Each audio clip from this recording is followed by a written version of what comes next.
How many of you are very new to Buddhism? Would consider yourself to be very new? Okay. Wow. So many. Okay.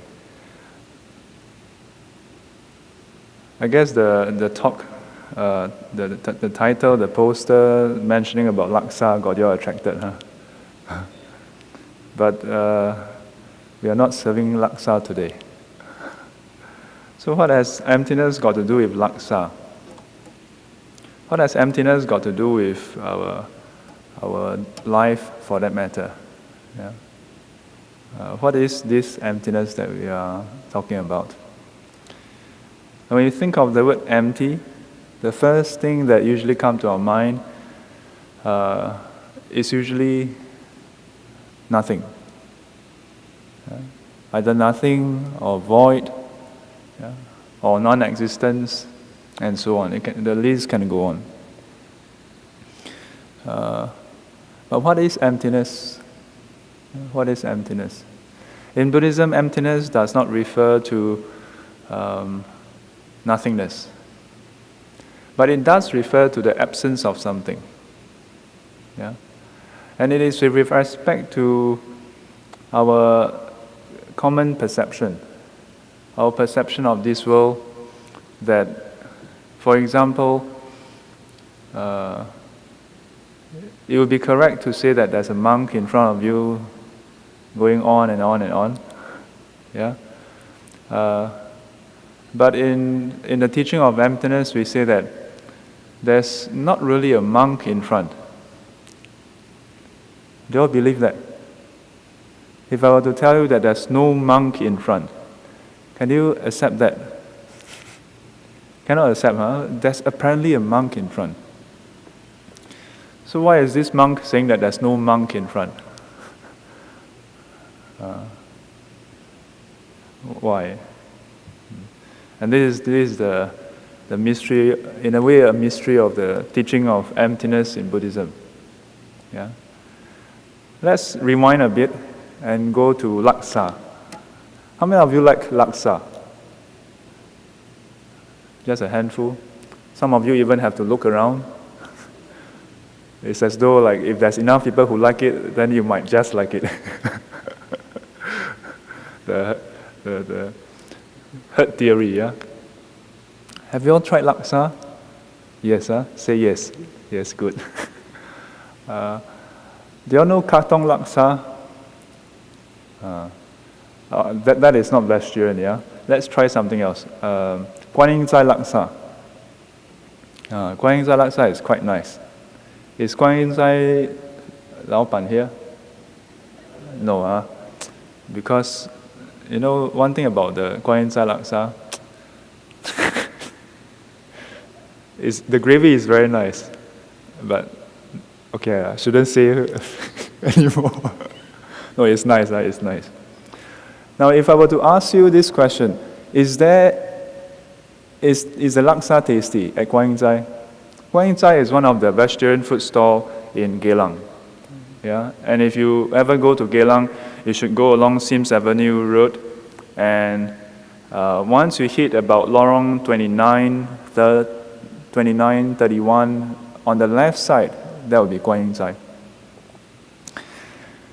If I were to ask you whether laksa from Guan Yin Zai is tasty, would you say yes? Would you say yes? Oh, the Guan Yin Zai boss is very sad now. Luckily she's not here. Otherwise she'd be crying. her laksa is supposed to be quite famous, yeah? Think of a food, but let's use laksa for now. Later on, I will let you think of your favorite food, okay? And then we'll see how this is linked to emptiness, and how emptiness will answer the questions that I posed earlier. And also perhaps how all this is going to make more sense and perhaps help us in our life. So, this series of questions, is laksa tasty? How many of you think that laksa is tasty? Raise your hand. Okay? How many of you don't think laksa is tasty?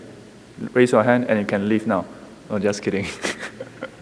3 of you. Just 3 of you. And the rest behind sitting on the fence. Now, for those who find that laksa is tasty, would you agree that there is tastiness in laksa? Would you agree? Yes. And for our 3 friends, would you say that tastiness is not in laksa? Yes, also. So, I guess we have to fight. Because it's either in the laksa or not in the laksa, isn't it? Now, this may seem like a trivial matter, but many times we get upset, we have squabbles, we fight, we quarrel, we have little arguments over things like that.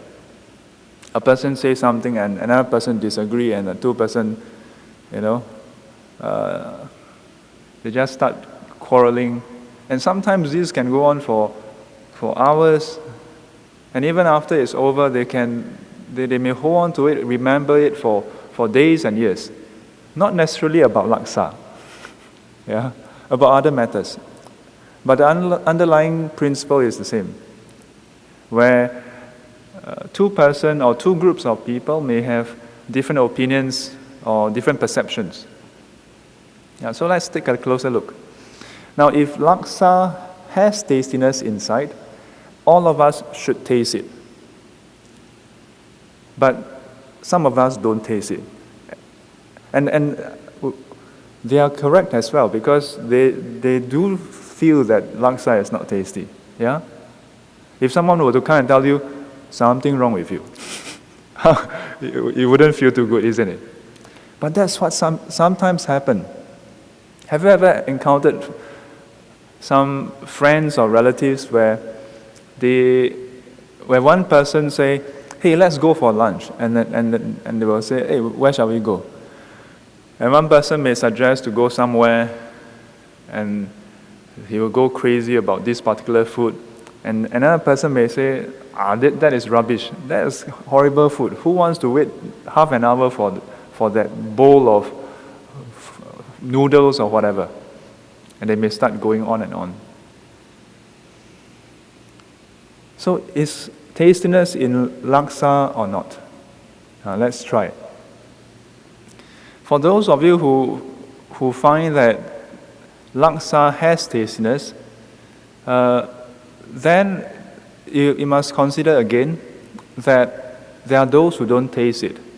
But for those of us who don't taste it, you must consider that there are those who taste it. So is it inside or not inside? Is it inside or not inside? Or maybe all of us are crazy. But apparently we are not all crazy. So how do we solve this predicament? Okay, let's imagine when you are having laksa, okay? And before you go for that laksa, you are actually having a headache. You're having a headache, a very bad headache, migraine. Is the laksa still tasty for those who like laksa? Not tasty anymore for some of you. How about if you have, ulcer, 现在吃, is it still nice? I know some of us would, if you have the ulcer on this side, then you eat this way. If you have it on this side, then you eat this way. Still nice. If you have it on both sides, then you...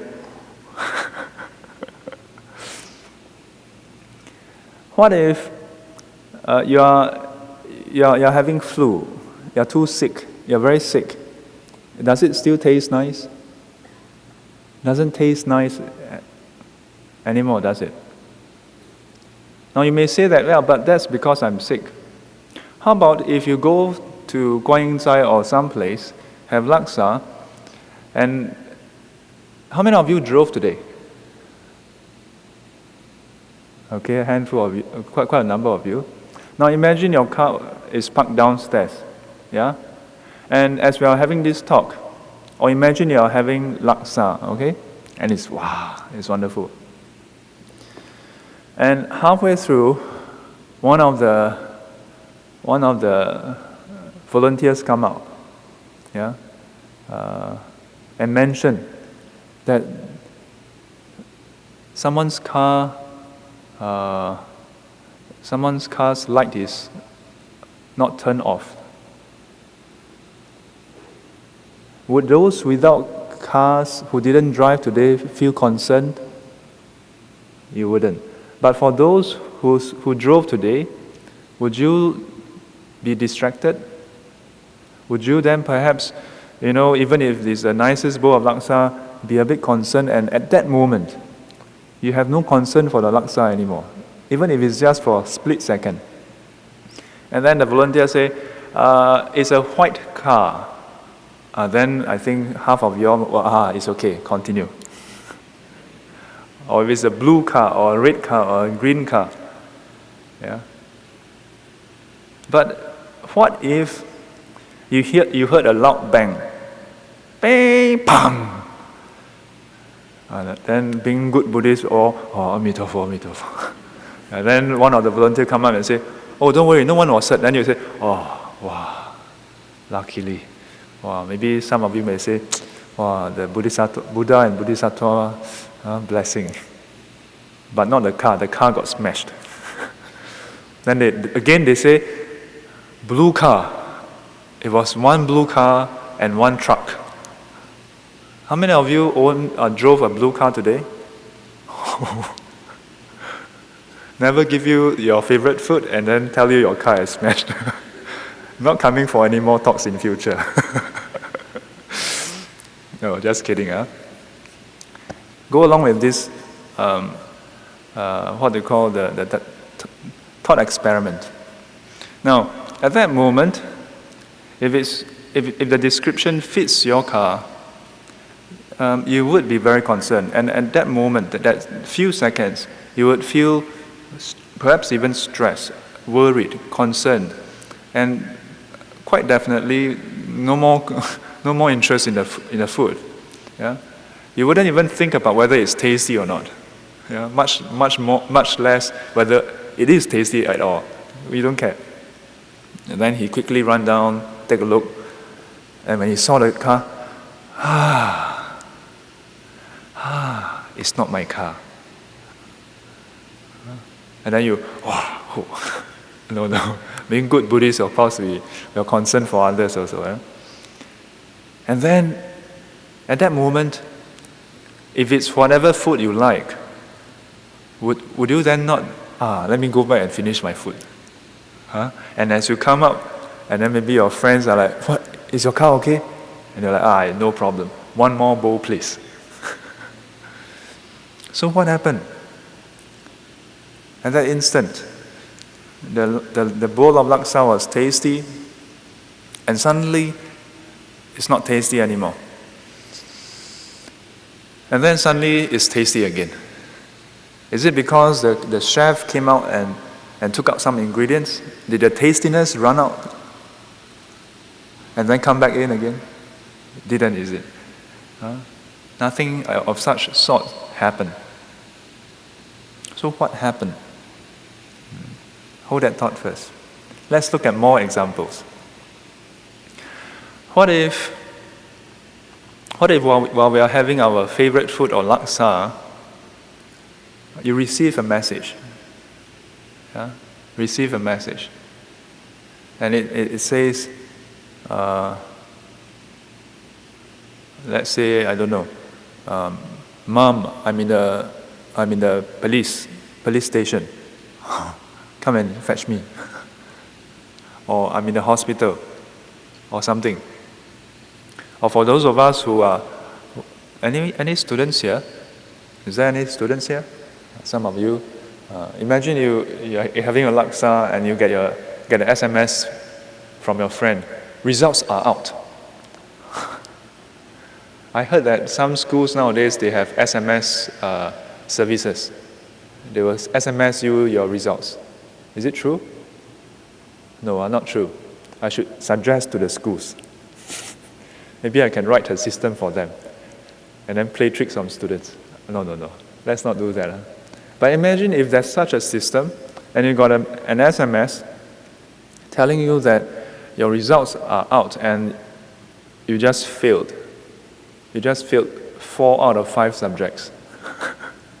Or let's say, for those who are parents, you got an SMS from your teacher, from your child's teacher, SMSing you, telling you that your son or your daughter just got the results and it failed gloriously, 4 out of 5 subjects. At that moment, you check your phone and okay, put it down and continue eating. Would you continue eating? Some of you are still thinking. I think for most people, the Dharma is for most people. We're not so concerned about that one person who don't respond in the usual way. But for most people, at that point, the laksa don't taste good anymore. And for that matter, as we have realized, we don't even care about the laksa anymore. So what's happening here? A lot of different things are happening. And given certain situations, the same item that was smelling, very nice aroma, tastes really good, can suddenly just change instantly, not just overnight. Let's consider one last example before proceeding. Before I continue, can I just do a language check? Do all of you understand English? 你们都听得懂英语吗？听得懂吗？有没有谁有人不要听阿毛话不？I hope so, huh? I hope all of you understand English. Sometimes I forget to do this check. And then I go on and on and on. Now let's look at one last situation. Imagine if the volunteers have been briefed. We tell them to lock up these doors. Okay?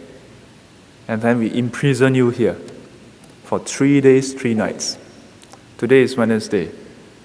Thursday, Friday, Saturday, just nice. Until Vesak Day Vesak Day itself. And for these 3 days, 3 nights, we will serve you nothing but laksa. Yes, very good. You're very smart. Very wise. And we'll start serving at 9 o'clock, supper. Each of you will have one amazing bowl of laksa. And then the next morning at 5 a.m., we will wake you up and give you half an hour to wash up. We bring you basin to wash up inside so that you cannot escape. And at 5:30, you do a short puja. And after puja, we'll give you laksa, yes. In fact, when you are brushing your teeth, we give you laksa soup to rinse. And then we'll give you laksa at 9 o'clock again. More laksa. And lunch at 11 o'clock, we'll do an offering, and then we'll give you laksa again. And we will let you rest. And at maybe 3 o'clock, afternoon tea. Make a guess. Make a wild guess. What is for afternoon tea? Yes. Maybe we'll give you dry laksa. Or maybe it's the usual laksa. And we'll do this for 3 days.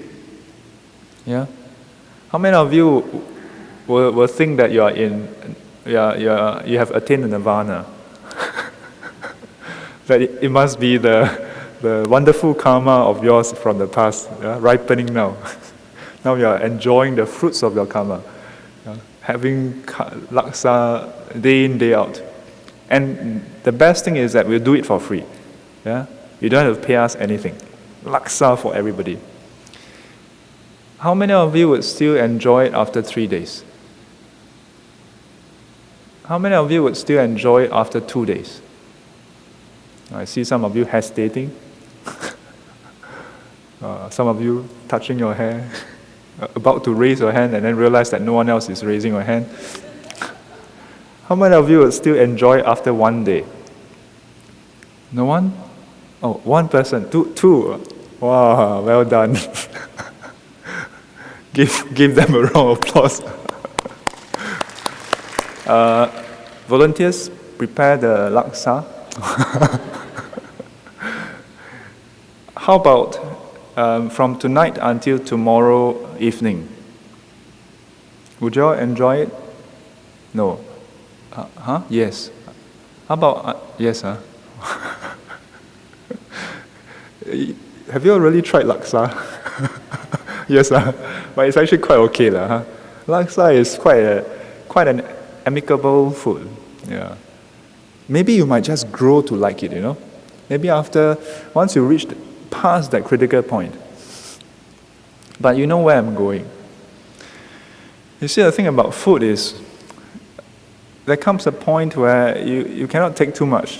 Yeah? When you cross that point, you cross the point of no return, and you're scarred for life, traumatized for life, and you cannot even think of laksa anymore. You may even have nightmares. Maybe without going through that, tonight you might just have nightmares of laksa. Oh dear, now you're regretting coming for this talk. I just ruined one food of yours, one favorite food of yours. Now, let's assume that we go through 3 days. And after 3 days, probably by the second day, we have to force feed you with laksa already. We probably have to put you on IV drip, Yeah, laksa IV drip. It might be a bit thick, so we have to use super thick needle to go through the... and then have a tube going in and just have a small pump running every 15 minutes or something. Now, after 3 days, for those 3 of you who don't like laksa, and maybe some of you behind, by now all of you are saying, no, we don't like laksa.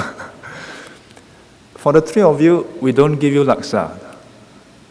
You see, we are very nice people. We don't torture you. If you don't like laksa, we don't give you laksa. We don't give you anything.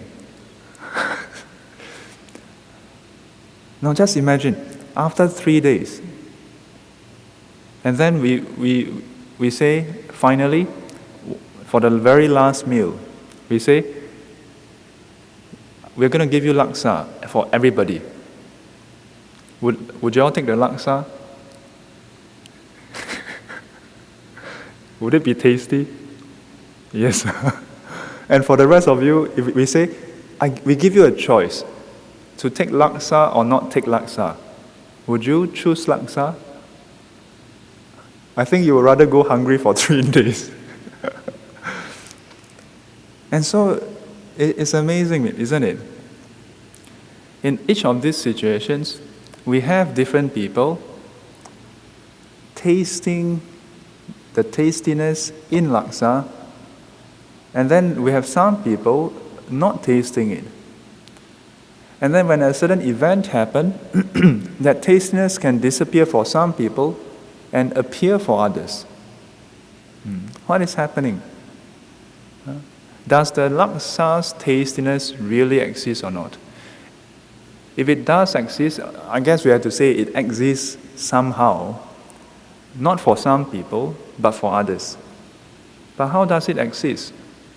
Now, the first thing is that I guess it shouldn't exist in the laksa itself.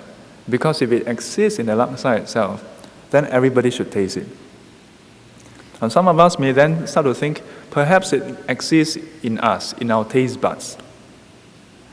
But if you think that it exists in your taste buds, then here and now, we can all start to taste and enjoy laksa. Try. You have your taste buds. Can you taste laksa? Yes. You all don't raise your mouth after eating laksa. No. We may be able to recall how it's like. Yeah, but now that I have traumatized your impression of laksa, when you think of laksa, you think of the 3 days of laksa that you never had.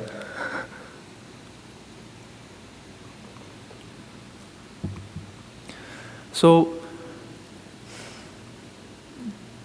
what is happening? The laksa is also not in us, not in our taste bud. It's also not in our mind, in that sense. If we had tasted it before and we find that it's tasty, it is a part of our memory. But how about the laksa that we taste as we eat? Where is it? Where does it come from? How does it exist? We say that tastiness do exist, but it exists in a very interesting way. It exists dependent on conditions. It depends on your physical well-being, your mental well-being, your taste bud. It depends on the very bowl itself. If the waiter or the server were to serve you laksa, I hope you all can see this. Imagine this the bowl. And imagine if the person served you laksa in this way, with one thumb inside. Or he served you while carrying one of the tablecloth.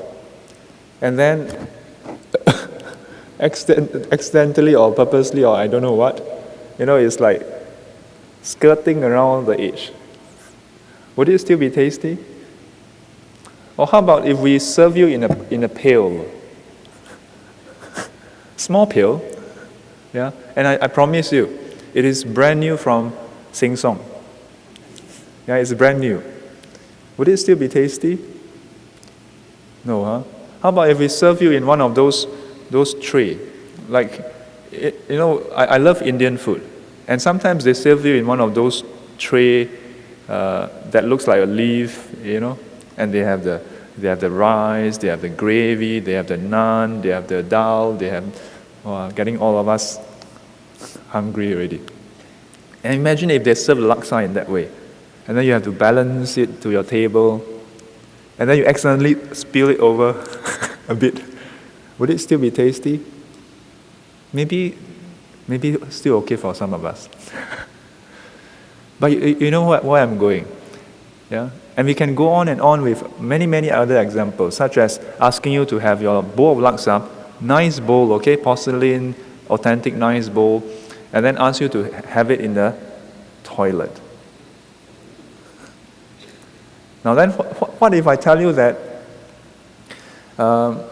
that toilet is the only clean place because the whole world is at war, and the toilet is the only place that is clean, and it's actually not in use because sanitization system, the sewage system has already broken down, but it's clean. It's the cleanest place actually because the whole country is all broken down. Would it be like a ideal choice, perhaps? Notice how things can change so quickly. Yeah? And it is dependent on all these conditions, the right set of conditions, this delicate balance of conditions that tastiness can arise. Something as trivial as tastiness, something that we experience every day, or not. Sometimes we may not eat food that tastes tasty. Yeah? So think about it. Think about it for a moment. That something as trivial as tastiness actually depends on so many conditions without us even thinking about it. And it is precisely because we don't really think about it that we sometimes take it for granted. We assume that it is inside or it's not inside. And that what we perceive as inside or outside, or present or not present, is the truth, is a fact. And then we impose this fact on others. I've ever had my auntie, I was a monk already, and then she visited us, and it was very funny. She's a very nice auntie of mine, my favorite auntie. I have a favorite uncle and favorite auntie. My mom's second brother and second brother. Yeah, considered second brother because elder brother, then sister, then brother, then her. She's the youngest. And one day, I think we just had some food. And then we were like, okay, is there anything else to eat? And then she's like, no, nothing else. And then as we scanned around, I saw that there's still a plastic bag. And I saw that in a plastic bag, there was something. So I took it and I opened up and I said, hey, there's something here. It was some crackers, it's some tidbit stuff. And I was a bit confused. Like, why is she not letting us eat that? Because she's not stingy with stuff, especially not with us. And then she said, she's a Teochew. My mom is a Teochew. And then in Teochew she said, 这个冇价, 傲死冇价. Basically meaning, this you shouldn't eat this. This cannot be eaten. This is horrible. And this her very special way of taking care of us, being nice to us. But of course, that is something trivial, yeah, because we didn't get angry. It's nothing to get angry about, but it shows how, in our life, something as trivial as tastiness is sometimes assumed to be true, to be fact, and we may sometimes impose that on others. Not that it really matters whether you impose or not. For the most part, it doesn't do much harm. But sometimes it does. And it is for this sometimes when it leads to quarrels, leads to arguments, leads to a sense of lack of appreciation that we want to learn how to look at it differently. The Buddha said, for those who indulge and find pleasure only in the five senses, yeah, in sensual pleasure, through the eye, ears, nose, tongue, body, the first five senses, yeah, the five courts of sensual pleasure. Such a person, as he grows old, he will experience fear, he will experience anguish, he will worry. Why?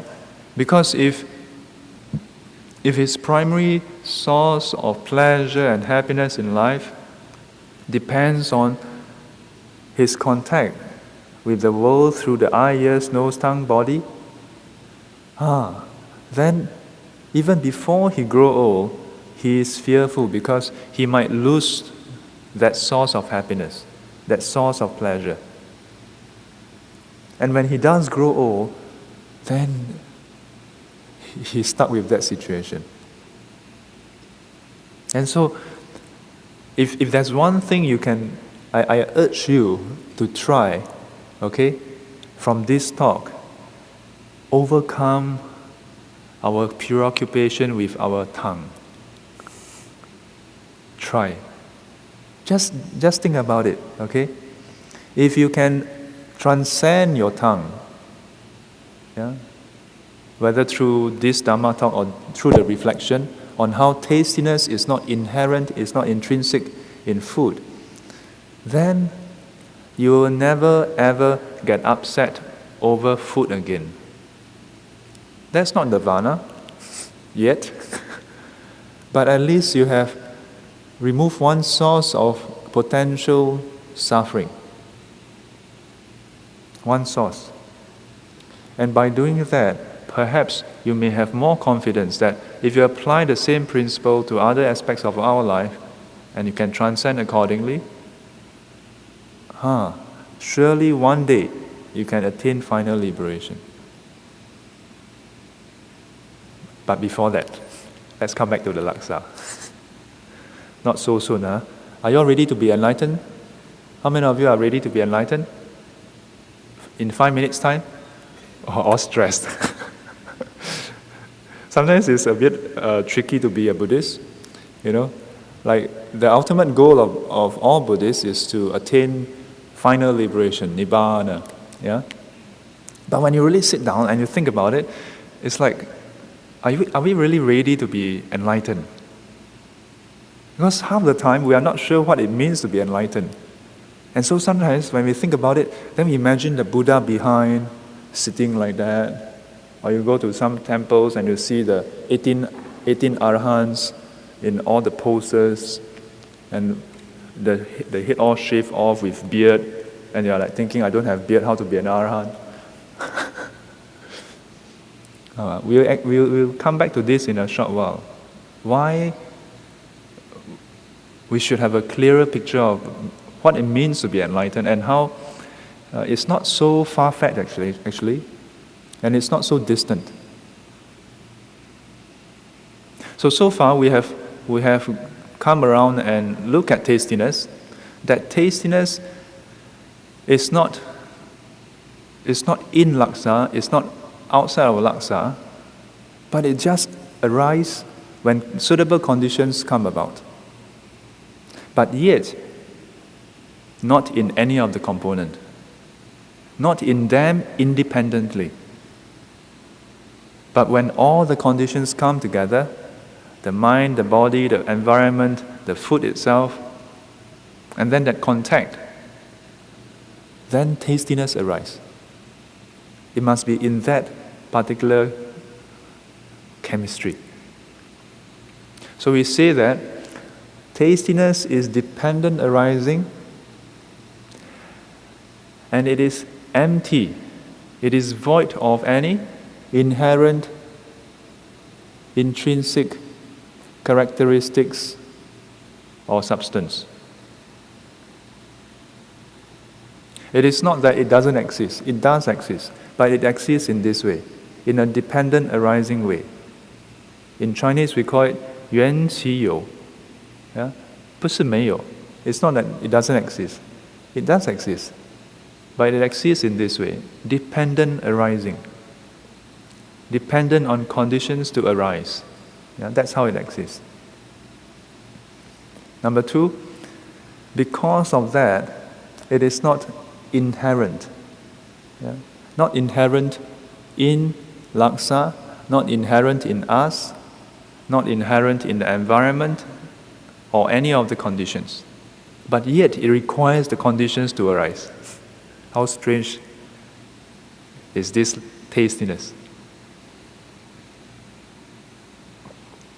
What does it mean by not inherent?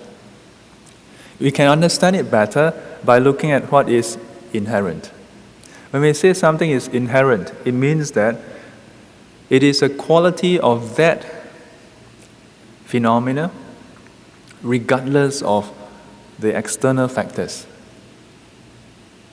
Does such a thing exist in this world? Does such a thing exist?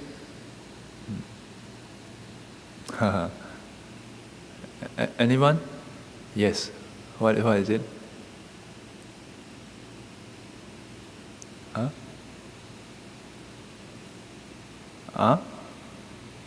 Louder?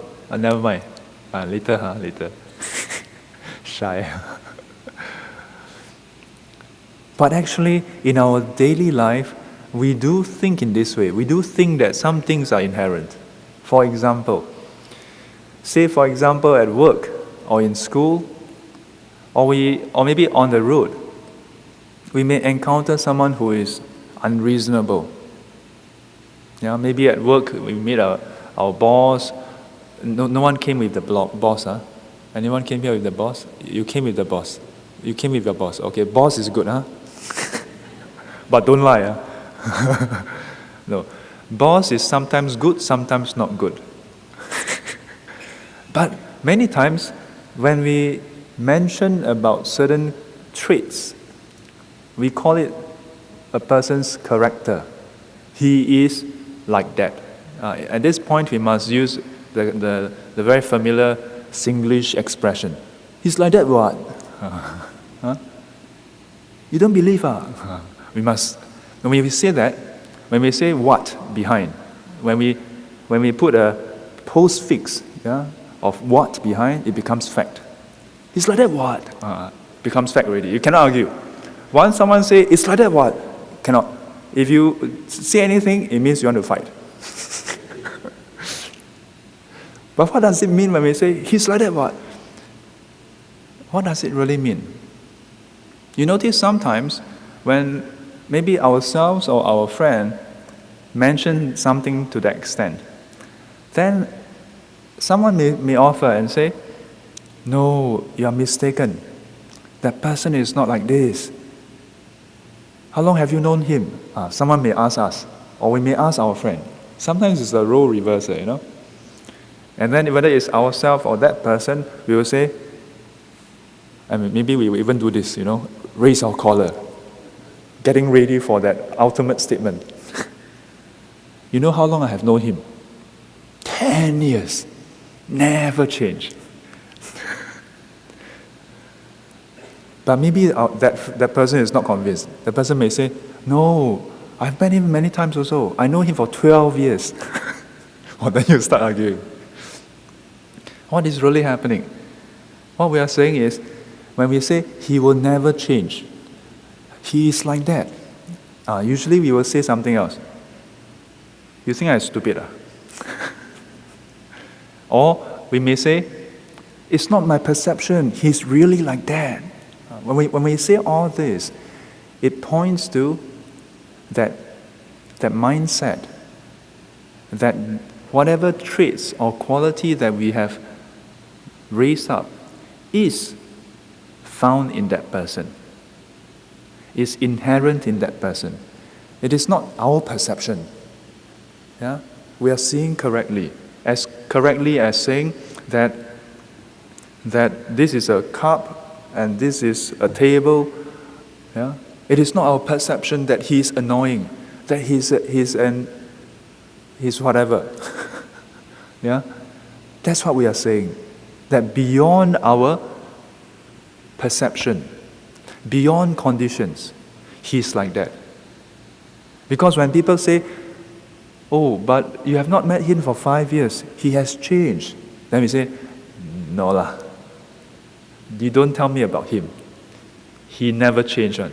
Nothing will change him. How? Sometimes we say that, huh? Now this is a telltale sign that we have this mindset of inherentness. That we believe or we have hope, we have this view and mindset that that person is inherently irritating, annoying, and whatever.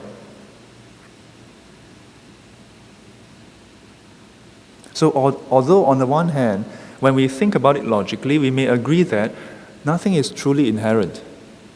But in our day-to-day speech and interactions, we do feel that way. He is, you know. But let's take a step back and look at the reverse. Think of one person that you like, okay?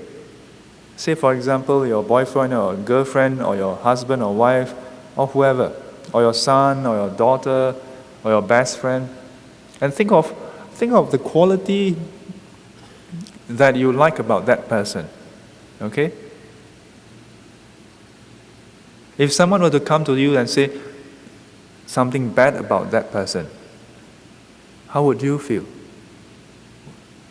We may keep quiet, huh? Being good Asians, we will just, oh, is it? Oh. And then, oh, look at the time, I gotta go. And then never contact that person again. Or we may just throw up our arms and you know, what are you talking about? He's my best friend. And we will start defending. Yeah? And this is the same, except that the qualities are different. And again, we are assuming that those qualities are inherent in that person. Now, there's something very important here that we must take note. We're not saying that we didn't experience what we experienced. When you say that a person is nasty, is irritating, is unreasonable, is inconsiderate, or when we say that a person is amazing, is wonderful, is considerate, is understanding, and whatever good qualities, we're not saying that you didn't experience that. We're saying you did experience that, but perhaps not the way we think those qualities exist.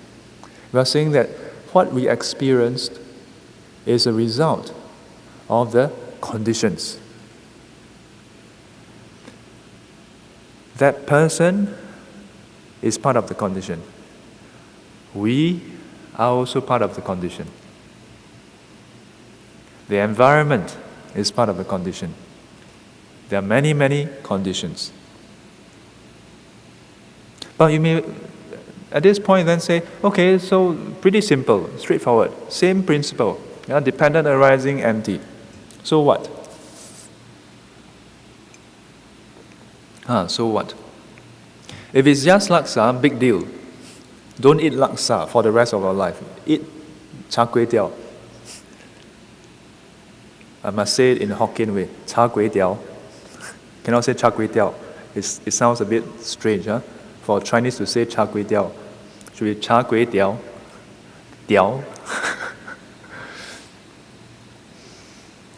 You see, the thing about relationships, if we were to assume that the person is inherently good or inherently bad, then it sets us up for disappointment or for a very close-up relationship. If we find that a person is irritating and all the negative stuff, and we habitually impute that quality is in that person will not change. Is that true, that a person will not change? After sitting here for 1 hour, we have all changed. The person that we dislike may be at home watching television, I don't know what is on television these days, or maybe sleeping. Yeah? Quite surely have changed. Whether he or she has changed according to your ideal, to your standard, to your expectations, that's a different thing altogether. But we all want that to happen. But sometimes we don't want that to happen. When we don't like a person, we don't want that person to change. Sometimes. Why? When the person has changed, we may say, no, he hasn't changed. He's just putting up a show.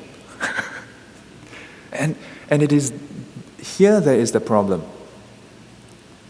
Because with that mindset, we are not allowing people to change. We hold on to that snapshot. With our mind, as we experience each other, whatever good or bad experiences, we take a picture, or to use modern terminology, we upload to our Facebook in our mind. And then we leave an imprint and we hold on to that picture, to that snapshot, ignoring, discarding what is out there. And even when the world outside has changed, we hold on to that image in order so that we can be angry with that person. Sometimes we do that to ourselves. And sometimes we don't just do that to ourselves. We go back home and then we replay. The person scolds us once. And then we replay it how many times? 2 times. No, not enough. 5? No. As often as you can. 3,000 times. Oh, that's a lot, huh? Talking about being scolded. How many of you have been scolded for 1 minute straight? Ever? Ever? You have? Wow. That person, you have to give it to that person, To scold a person for 1 minute straight. Not so easy. How long does it take for a person to scold you consistently over time for you to have a dislike for that person? How long? 5 minutes? If a person scolds you for 5 minutes, will you have a dislike for that person? How many of you will have a dislike? Raise your hand. 5 minutes. Wow, threshold quite low, huh? How about the rest? Nothing will touch me. 10 minutes. 15. Wait, do you understand my question? Half an hour. If a person scolds you continuously for half an hour, would that cause you to have dislike for that person? How many of you would start to have a dislike? It's okay, come on, be honest. Don't be paiseh, like, raise your hand. Okay, for those who didn't raise your hand, what is your limit? Let's do a bidding. Yeah, bid your limit. How high? Never thought about it. Never get scolded. Let's assume the person scold you for 1 hour. Quite impossible. But for simplicity's sake, let's assume maybe 1 hour or half an hour. It's okay, because it's an arbitrary number. The point is, no matter how long that person scolds you, the person have to sleep, you have to sleep. And in most cases, it is rarely more than 15 minutes, maybe 5 minutes. Yeah. And the funny thing about us is that when we are getting scolded, that 5 minutes feels like forever. But do you know why it's forever? Let me share with you why. Think about it. I should prepare a PowerPoint slide on that. It's a very interesting graphical representation. Can you all see Dharma activities on the screen? Yes. Maybe later I will open up Excel and show you the ratio. But just try to visualize. How many minutes are there in an hour? 60. If a person scolds you for 15 minutes, how long is that? What is the proportion? Fraction? 1/4. Very good. And how many hours are there in a day? 24. 15 minutes out of 24 hours. What is the fraction? Calculator.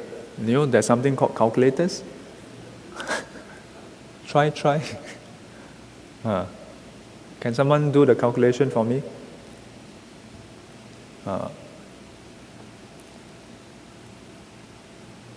1/4 multiplied by, divide by 24. 1/4 divided by 24, yeah. Wow, very small number. What is the number?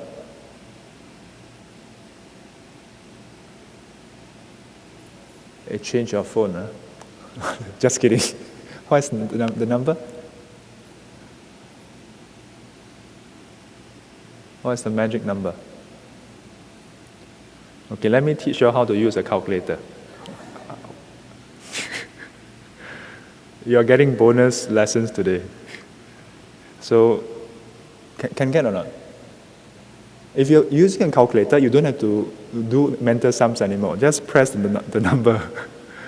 Okay, let me try. 1/5 divided by 60 divided by 24. 0.0. You must thank that person for spending 15 minutes of his life with you. Hey, it's quality time, Because he's putting in a lot of effort thinking about you.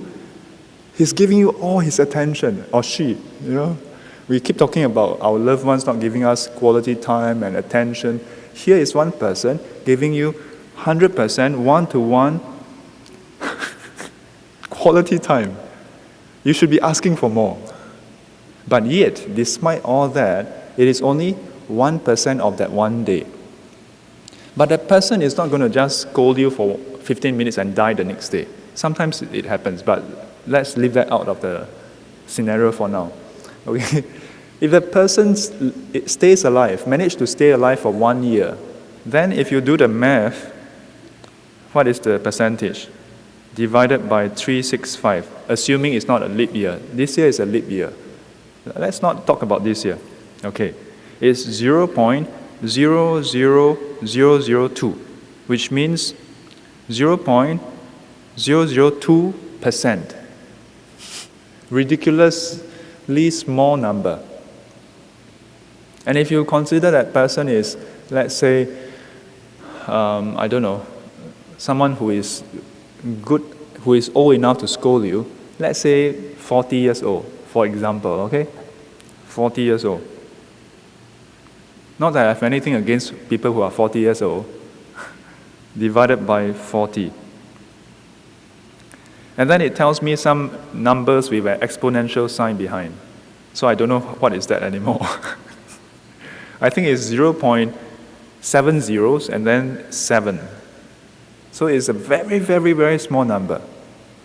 And yet, in our mind, we perceive that person as an irritating person, as a horrible person, as a person whom we dislike. We are disliking that whole person, assuming if it's 40 years, we are dismissing the rest of him or her for that 0.5 zeros and then a 7%. So imagine this hall, okay? This hall is a huge place. If you count the number of tiles, I don't know how many tiles are there, and then you divide it by half, that's 50%. You divide by half again, that's 25. Divide by half again, that's 12.5. Divide by another half, 6.25. Then, what is that? 3.785, and you get maybe like one green pea, or maybe just one speck in that, because it's 0.5 zeros. It's probably just one pencil dot, okay? And this is just an approximation, but I think we are somewhere close. When we hold on to that idea, that person is like that, we are dismissing the whole room for that one spot, and then expanding that one spot to cover the whole room with blackness, with darkness. This is what we sometimes do to ourselves.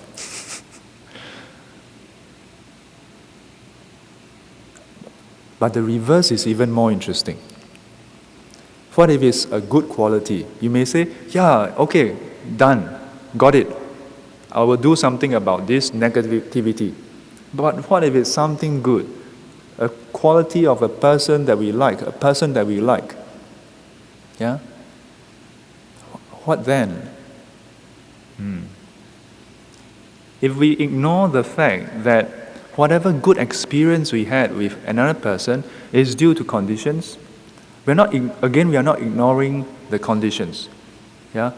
We are not ignoring also the fact that it exists, that there was a good experience. We are not ignoring that. But we are saying that good experience arose and existed due to conditions.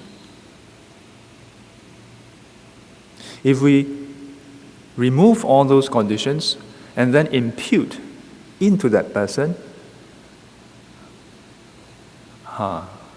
we are setting ourselves up for disappointment. Why? Because both ourselves and that person is constantly changing. The fact that you come for this Dharma talk, you have changed. I wrote in my blog, 你变心了. Your heart has changed. Nowadays, I think, I'm not sure about nowadays, but in the 70s and 80s, it is a very, very common,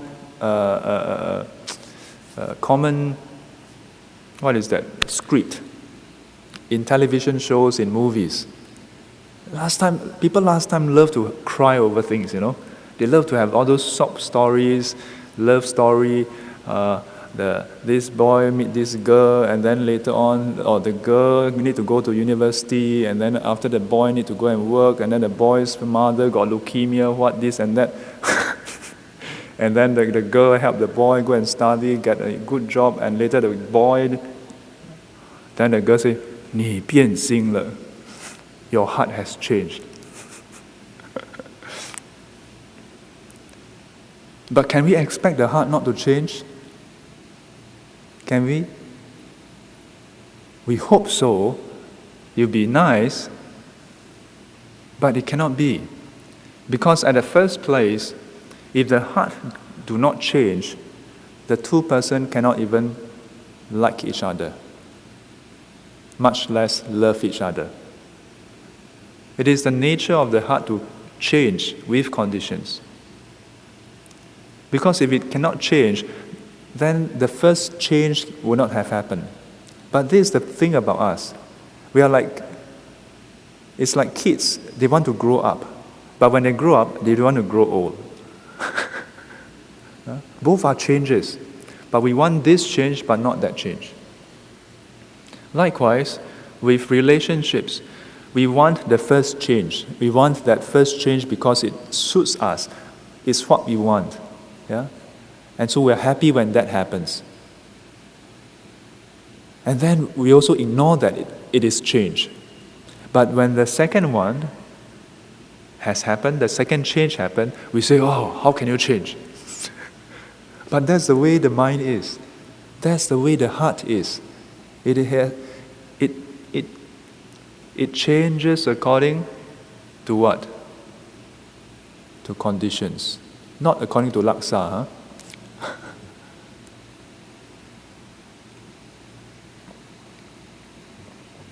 So if we were to impute an inherent quality in that person, whether it's a good quality, a nice quality, a positive quality, then we are setting ourselves up for disappointment. Because our expectations changes, that person also changes. Even the relationship itself changes. And that being the case, then we say, even relationships are dependent arising, are empty. Empty of any inherent intrinsic qualities.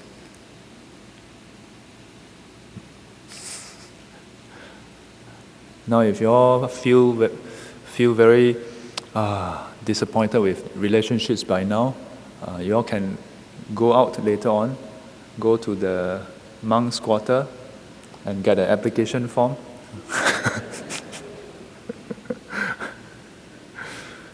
For the nuns, we'll refer you to the other nunneries. No. The thing about relationships, when we think about it, it's very scary. And that's why sometimes for some people, when they learn Buddhism, they feel stressed because at the same time they agree with the teachings because it's the truth. And they do find that it is the truth. But at the same time, it is too cold and too hard a truth to accept.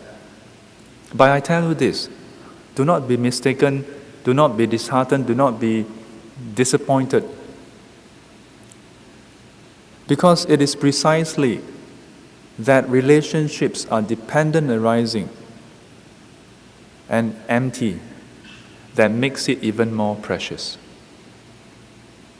Because if the relationship is a fixed entity, that the love is a fixed thing,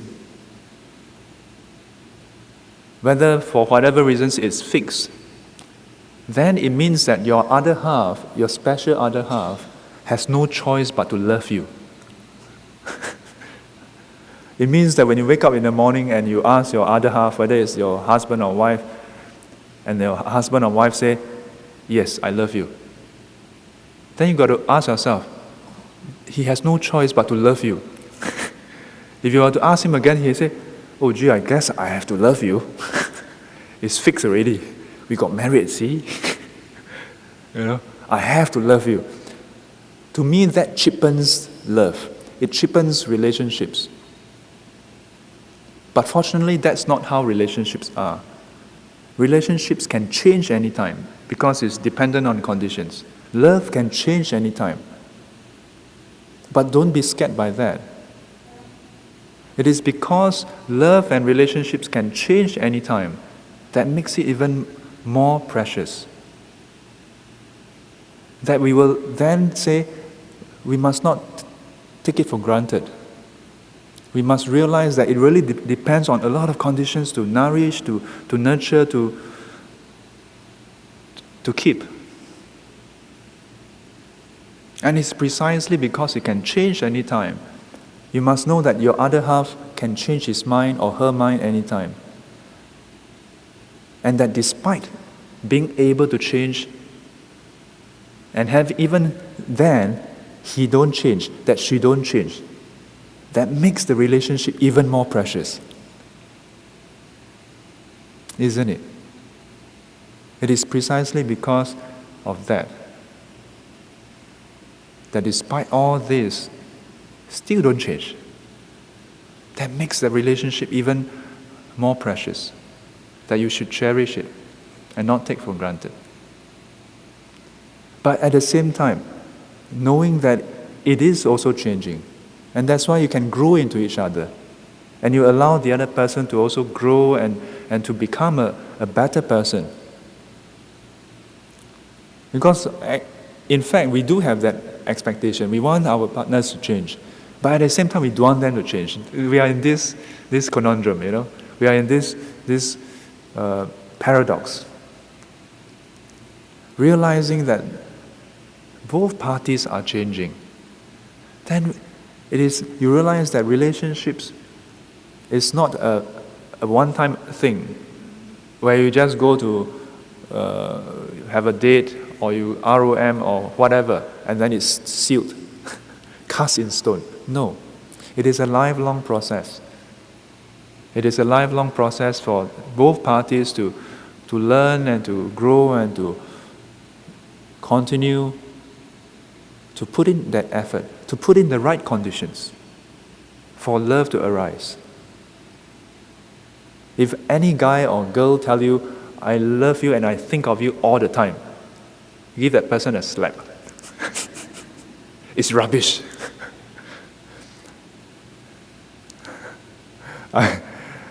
Before I became a monk, I ever had relationships. And the funny thing is that girls seem to like to ask these kind of questions. Do you think of me? How often do you think of me? Me being me, I say, well, not that much. Well, I do think of you, but not all the time, if that's what you're expecting me to say. Because I cannot be thinking of you when I'm sleeping. I cannot be thinking of you when I'm in the toilet, shitting, for example. When I'm driving, I cannot be thinking of you, otherwise I get into a car accident. When I'm coding, I cannot be thinking of you. So there are so many times I'm not thinking of you, if I have to be honest with you, if you want an honest answer. But if you want a marketing answer, of course I think of you. Of course. But sometimes we like that, We love that. Because wouldn't it be nice if someone always have you on their mind? Yeah? It's nice to have that. But is it possible? Is it realistic? And if the person can only have you in his mind, and because of that he loves you, then again it cheapens the love, isn't it? But yet it's precisely because that person, guy or girl, meets so many people, wonderful people, beautiful characters, and yet still consider you, still love you. That isn't that even more amazing? And not that because he can only think of you or she can only think of you. Not because of that.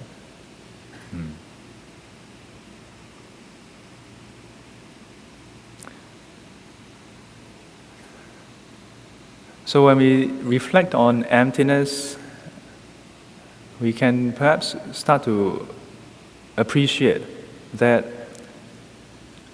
emptiness is not just something for the Dharma class or for the sutra or for 2,500-600 years ago or for the monks in the mountains or for the Buddhas in a faraway world. Yeah? It's not just some philosophical ideal. It's not some abstract concept that, sometimes in Dharma talks they will say, what is Kong? What is emptiness? 不可说, 不可说. It's beyond words, cannot be said. Cannot be said, then how come the Buddha speak for 45 years?